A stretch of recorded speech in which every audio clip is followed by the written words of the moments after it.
নতুন রেসিপির সাথে আবার চলে আসলাম। মিক্সিং জারে এক মুঠো পুদিনা পাতা, তার থেকে একটু কম ধনে পাতা আর দুখানা কাঁচা লঙ্কা দিয়ে পেস্ট করে নিতে হবে। এখন মিক্সিং বলে চিকেন, ধনে পাতা, পুদিনা পাতা, কাঁচা লঙ্কার পেস্ট, আদা রসুন বাটা, ধনে গুঁড়ো, জিরে গুঁড়ো, কাশ্মীরি লঙ্কার গুঁড়ো আর 3 চামচ দই আর একটু নুন দিয়ে মেখে কমপক্ষে আধ ঘন্টা ম্যারিনেট করে রাখতে হবে। চাইলে তোমরা বোনলেস চিকেন দিয়ে তৈরি করতে পারো।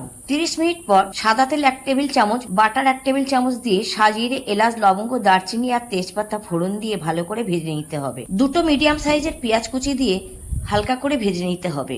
এই পর্যায়ে ম্যারিনেট করা চিকেনটা মিশিয়ে আবারও ভালো করে পেঁয়াজের সাথে কষিয়ে নিতে হবে। বন্ধুরা, তোমাদের সাথে অনেক রকম চিকেনের রেসিপি শেয়ার করেছি, এই রেসিপিটা বানিয়ে দেখো, দুর্দান্ত লাগবে। একটু ঢাকা দিয়ে দিলাম আর বেশ কিছুক্ষণ পরে ঢাকা খুলে দেখে নিলাম চিকেন থেকে বেশ খানিকটা জল বেরিয়ে গেছে। আবার একটু নাড়াচাড়া করে আবার ঢাকা দিয়ে দিতে হবে সেদ্ধ হওয়ার জন্য।